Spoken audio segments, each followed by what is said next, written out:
we're currently at the piano bar called Keys here on the Disney Cruise Line. Yeah, we can play. Does it work? As you can see, it's very it's quiet, piano themed. I love those chairs. Look at that. We have got we've got looks like heeled chairs. Wait, they are? They're like a little kid. Oh my gosh, they are. Oh man, they're spiked. I don't know shoes like these. I don't Well, the only thing spiked you have is coffee.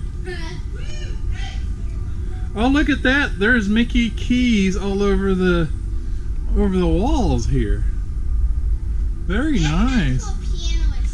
So the piano's locked in, of course. And they have this wonderful picture of Mickey playing piano. So this once again a full bar. Obviously it's a piano bar, very low key and elegant. Very funny, so very low key. So very deep, very nice details all over the place. The ceiling. Yes, the ceiling. Alright, and that concludes the tour of Keys on the Disney Cruise Line.